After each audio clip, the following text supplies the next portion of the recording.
বাংলাদেশ থেকে দুবাই, কাতার, আরব আমিরাত ও বাহরাইনে ফ্লাইট চলাচল বন্ধ রেখেছে বিমান বাংলাদেশ এয়ারলাইন্স। সোমবার সকাল থেকে 11টি ফ্লাইট বাতিল করা হয়েছে। ইরানের যুক্তরাষ্ট্র ইসরায়েলের সামরিক হামলার কারণে মধ্যপ্রাচ্যের দেশগুলো তাদের আকাশ সীমানা বন্ধ করে দিয়েছে। এর সরাসরি প্রভাব পড়েছে ঢাকার হযরত শাহজালাল আন্তর্জাতিক বিমানবন্দরে। তবে আজ সকাল থেকে মধ্যপ্রাচ্যগামী কয়েকটি ফ্লাইট চালু হতে সংকট কিছু কাটছে বলে প্রত্যাশা বিদেশগামী যাত্রীদের। দোহা, দুবাই এবং আবুধাবি ব্যতীত মধ্যপ্রাচ্যগামী সকল ফ্লাইট নির্ধারিত সময়ে যাত্রা করবে। ফ্লাইটে উঠবো, ইতিমধ্যে বললো যে আপনাদের ফ্লাইট ক্যান্সেল হয়ে গেছে, আপনারা ফিরে যান। পরে আমাদের লাগেজ টাগেজ পুনরায় তারা আবার ফিরে দিচ্ছে। আমরা এখানে বোর্ডিংয়ে ছিলাম, আজকে 2-3 দিন এখানে আছি, ঢাকাতে আছি আমি। তো ইমারেটের ফ্লাইট সম্ভাবনা নাই বিদায় আমরা নিজের টাকা দিয়ে ইউজ বাংলা টিকিট নিছি আজকে 4:20 ফ্লাইট, কিন্তু এখনও টিভি স্ক্রিনে আসতেছে না যে ফ্লাইট চালু হবে কিনা। বিকাশ পেমেন্টে 10,000 টাকার বেশি অফার, শপিং চলছে তো। দর্শক, এ বিষয়ে বিমানবন্দর থেকে সেখানকার চিত্র তুলে ধরতে আমাদের সঙ্গে সরাসরি যুক্ত হচ্ছেন আরিফুল ইসলাম।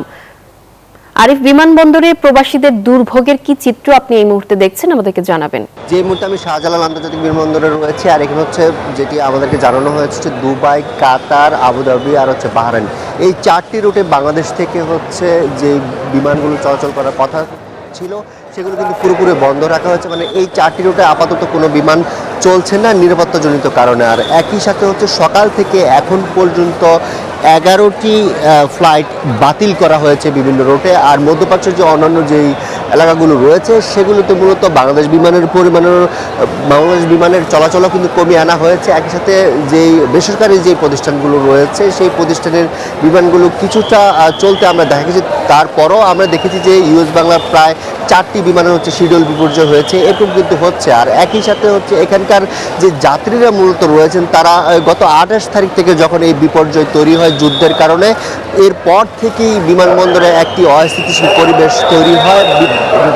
চরম ভোগান্তিতে পড়েন এখানকার যে যাত্রীরা রয়েছেন বা অন্যান্য বিমানবন্দরে যে যাত্রীরা রয়েছেন। আর এখানে কর্তৃপক্ষের সাথে আমরা কথা বলেছি যে এই পরিস্থিতি মূলত নির্ভর করছে যে বহির্বিশ্বে যে যুদ্ধ পরিস্থিতি চলছে, যতক্ষণ পর্যন্ত আকাশ সীমা নিরাপত্তা নিশ্চিত না হওয়া পর্যন্ত এই পরিস্থিতি চলমান থাকবে। তবে যেহেতু 4টি রুটে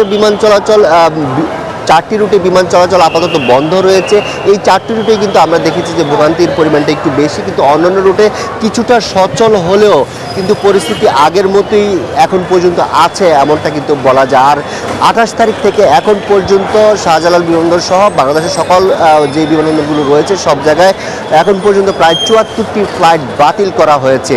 এই ছিল শাহজালাল বিমানবন্দর থেকে আমার কাছে সবশেষ। আরিফ, অসংখ্য ধন্যবাদ আপনাকে আমাদের সঙ্গে যুক্ত হবার জন্য।